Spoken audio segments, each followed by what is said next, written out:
Ustaz, apakah boleh bertawassul dengan salawat? Sangat boleh. Sangat boleh. Ya, asal tawassul itu teman-teman asalnya dengan takwa. Itu rumusannya di Quran surah ke-5 Al-Maidah ayat 35. Ya, paling kanan di mushaf sana, agak sedikit ke bawah, ya. Ya ayyuhalladzina amanu taqullaha wabtaghu ilaihil wasilah. Ya. Ya ayyuhalladzina amanu, hai orang-orang yang beriman pada Allah Subhanahu wa taala, ittaqullaha, tingkatkan takwamu kepada Allah, wabtaghu ilaihil wasilah, dan carilah dengan takwa itu sebagai wasilah. Wasilah di sini tawassul, tawassalu itu mencari wasilah, ya, untuk bisa membawa wasilah itu dalam rangka memohon kepada Allah supaya Allah cepat mengabulkan apa yang kita inginkan. Nah, ternyata kata Al-Quran wasilah terbaik itu dengan menggunakan takwa. Ya, takwa itu bisa apa? Macam-macam. Bisa ibadah ritual, itu bagian dari takwa. Ya, misalnya sholat itu kan, itu bagian dari takwa. Dalilnya apa? Al-Baqarah ayat 2-3 itu, ya, dzalikal kitabu la raiba fihi hudal lil muttaqin. Siapa muttaqin orang takwa ini? Ayat 3-nya, alladzina yu'minuna bil ghaib wa yuqimunas shalah. Salat. Ya, makanya banyak orang bertawasul menggunakan salat. Tawasul di sini menjadi wasilah. Ya, di Quran banyak sekali. Nabi Zakaria misalnya ketika memohon kepada Allah keturunan, ya, sudah berobat sana sini memohon, dan di mihrab salat, dan dengan tawasul salatnya itu dijawab oleh Allah. Ya, itu kan ada di Quran surah ketiga Ali Imran ayat 38-39. Hunalika da'a Zakaria rabbah qala rabbi habli min ladunka dzurriyyatan thayyibah innaka sami'ud du'a. Ya, bermohon kepada Allah dalam salatnya, meminta kepada Allah yang Maha Pemberi tanpa batas saat orang mengatakan ini ada batasan. Apa jawaban Allah? Fanadatful malaikatu wa huwa qa'imun yusalli fil mihrab anna Allah yubashshiruka bi Yahya. Kan? Maka langsung dikirimkan malaikat menyampaikan kepadanya, Allah kasih kabar gembira, kamu akan punya anak. Namanya siapa? Yahya, gitu kan? Nah, jadi itu bisa menggunakan hal demikian. Bisa dengan ibadah-ibadah yang lain seperti misalnya puasa, karena puasa juga bagian dari ketakwaan. Ya, Al-Baqarah ayat 183, ya ayyuhalladzina amanu kutiba alaikumusshiyam kama kutiba alal ladzina min qablikum la'allakum tattaqun. Ya. Jadi birrul walidain juga bisa. Ya, birrul walidain, berbuat baik kepada kedua orang tua misalnya, bisa dengan infak, itu bagian dari takwa juga.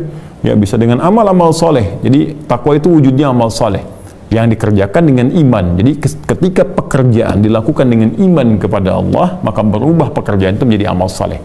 Makanya di Quran setiap kata iman itu seringkali disandingkan dengan amal soleh. Ya, wal 'asr innal insana lafi khusr illal ladzina amanu wa 'amilus shalihat. Nah, iman ketika mengiringi perbuatan jadi amal soleh itu bagian untuk titian takwa. Makanya muaranya takwa. Jadi begitu takwa meningkat, maka takwa jadi cara tercepat kepada kita untuk memohon kepada Allah supaya dikabulkan permintaan-permintaan kita. Makanya banyak orang memohon kepada Allah itu dengan mengerjakan amal soleh dulu. Makanya setiap kali kita beramal soleh, teman-teman sekalian, jangan lupakan untuk berdoa, karena itu cepat sekali. Cepat-cepat, termasuk kisahnya orang-orang yang viral di Al-Bukhari itu kan, yang terjebak di dalam gua itu, dan sulit mereka untuk keluar dari situ, ya, setelah menggunakan banyak tenaga, maka mereka bertawasul kan dengan amal soleh masing-masing.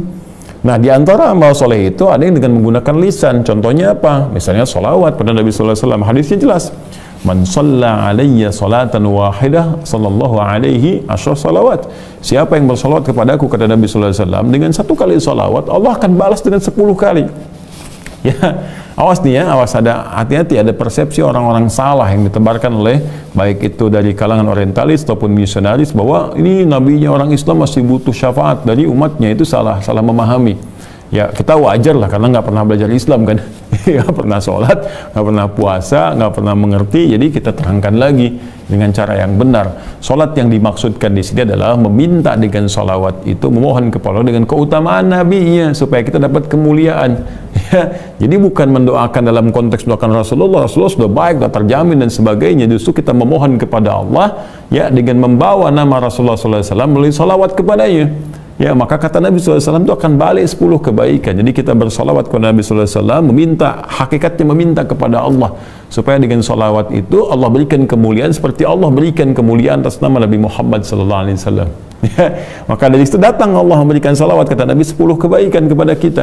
Dan solawatnya Allah kepada kita itu berupa apa? Bisa berupa pengabulan doa, bisa berupa rahmat, bisa berupa ampunan, ya, bisa kemudahan dalam mendapatkan solusi dalam kehidupan, yaitu misalnya di Quran surah kedua Al-Baqarah, ya ayat 155 sampai 157 itu kan bagaimana mengatasi persoalan. 155 persoalannya, 156 kesabarannya, 157 salawat Allah kepada kita.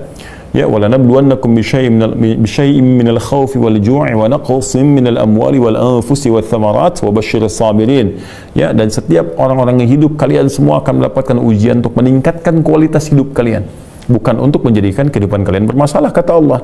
Ya, apa saja ujiannya itu, ada kekhawatiran, khauf, kita khawatir, gak enak, gak nyaman, macam-macam sifatnya. Wal ju', kadang-kadang lapar, kadang harta berkurang, wa naqsul amwal wal anfus, ya, kadang jiwa ada yang sakit bahkan meninggal, wa thamarat, ada hasil kerja keras kita diambil oleh orang lain, kita yang tender, mereka yang dapat proyeknya, kan? Wa basyiris sabirin, dan berikan kabar gembira pada orang sabar. Siapa orang sabar ini? Ayat 156, alladzina idza asabathum musibah qalu inna lillahi wa inna ilaihi raji'un, yaitu orang-orang ketika diuji itu dia menyadari sepenuhnya, wah, ini Allah yang telah tentukan, Allah ingin mengangkat derajat saya. Nah, jadi ini adab di Quran ya, kalau sedang punya ujian itu diuji langsung. Ya, cara pandangnya pakai iman dulu, kalau pakai akal capek nanti. Jadi biarkan iman membimbing akal kita untuk memahami sehingga datang hikmah. Maka ketika iman kita berbicara, iman kita memberikan bimbingan, maka spirit Quran akan datang. Kata Allah, setiap ujian itu pada hakikatnya didesain oleh Allah untuk meningkatkan kualitas kehidupan kita. Karena semua ujian itu, pemahamannya, itu tidak pernah datang kecuali untuk meningkatkan kualitas. Silakan kalau nggak percaya, ya, kita kadang-kadang di satu sisi bisa memahami dengan mudah, tapi sisi lain terkait hidup kita sendiri, kok jadi susah gitu logika itu dipakai. Saya beri contoh begini, di sekolah kan ada ujian. Kita mengerti kan setiap kali ada ujian itu untuk meningkatkan kualitas ilmu kita, makanya kita belajar kan, supaya terlihat ilmu kita itu meningkat. Kalau nggak belajar berarti nggak lulus. Ya, makanya kan kosa atau frame terkecilnya itu supaya lulus, supaya lulus. Lulus itu apa sih maksudnya? Ya, lulus itu kan peningkatan kualitas. Jadi lulus, kualitas kita meningkat sehingga naik dari yang sebelumnya, kan? Dari SD ke SMP, SMP ke SMA. Ya, hidup juga begitu, kan polanya sama saja. Diuji dengan persoalan supaya kualitas meningkat. Kualitas kesabaran, ketangguhan menghadapi sesuatu, ketangguhan merencanakan, ya, ketangguhan bersikap dan sebagainya. Nah, kalau lulus di situ nanti naik kelas, naik menghadapi lebih besar lagi, maka diuji lagi sehingga matang keadaan hidup kita. Ketika semua ujian sudah dihadapi, maka kehidupan jadi ringan untuk dilakukan. Ya, nangis itu wajar, air mata itu wajar. Nanti ketika semua air mata telah keluar, pada hakikatnya, pada akhirnya Anda akan menyikapi semua dengan bahagia karena sudah tidak ada air mata lagi yang akan keluar. Jadi kalau sudah terbiasa mengeluarkan air mata sehingga sampai kering, nggak ada air mata lagi yang akan dikeluarkan karena semua akan kebal dengan semua jenis ujian, ringan. Jadi hidupnya akan jadi menyenangkan saja kalau benar cara menghadapinya. Maka Al-Quran mengatakan, katakan pada dirimu, inna lillahi, semua itu punya Allah. Allah kasih ketentuan, la yukallifullahu nafsan illa wus'aha, nggak mungkin Allah uji di luar batas kemampuan, kan? Kemudian pasti ada solusinya, inna ma'al usri yusra, ini ringan, pasti akan selesai, kan? Maka ketika kita bersimpuh di hadapan Allah dan mengatakan semua Allah telah tetapkan, ya wa ilaihi raji'un, semua kembali kepada Allah termasuk solusinya. Lalu kita bersabar, lalu pelan-pelan kita atasi dengan ikhtiar. Maka orang seperti ini di ayat 157-nya, ulaika alaihim salawatun min rabbihim wa rahmah wa ulaika humul muhtadun. Ya, maka orang-orang ini ulaika alaihim salawatun min rabbihim.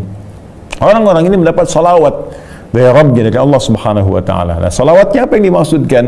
Ya, satu, pahala-pahala ya dari kesabaran mereka. Yang kedua, ampunan dari Allah ketika mereka memohon. Kan banyak orang diuji itu sering minta ampun kan? Ya, diuji sakit, sabar, ya Allah, ya Allah, ya Allah, turun ampunan, kan? Ya, terus dapat pahala banyak. Karena nggak sadar ketika diuji kan, coba loh. Kalau nggak ada ujian, kadang-kadang kan kita nggak bisa merasakan nikmatnya tahajud. Kemarin kemana aja? Nggak pernah tahajud, tiba-tiba pekerjaan dikasih sulit sedikit, mulai puasa, mulai baca Quran, gitu kan? Mulai tahajud, gitu kan? Muncul kan hal semacam itu. Dan jawaban dari doa-doa dan diringankan persoalan kehidupan. Jadi itu salawat dari Allah. Makanya untuk mendapatkan itu cara cepatnya bisa banyak bersalawat kepada Rasulullah SAW. Tiap hari kita salawat. Allahumma salli ala sayyidina Muhammad, salli ala sayyidina Muhammad, salli ala sayyidina Muhammad wa ala ali Muhammad.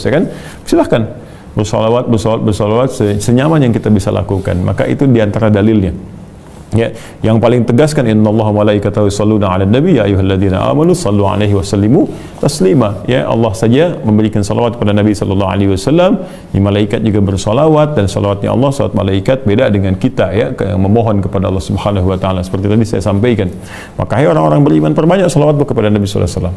Dan banyak kisah di masa lalu termasuk para pemimpin-pemimpin yang paling populer sekali.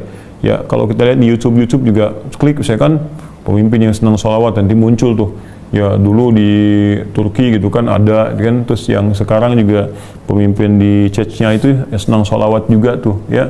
Terus ya siap banyak, kalau ulama nggak usah ditanya. Kita juga banyak mempersiapkan itu, nanti insya Allah akan terasa manfaatnya, terasa bedanya, terasa kenikmatannya kepada jiwa. Ya, ada sholawat, ada istighfar dan sebagainya. Semoga Allah memuliakan. Ya, semoga Allah memuliakan.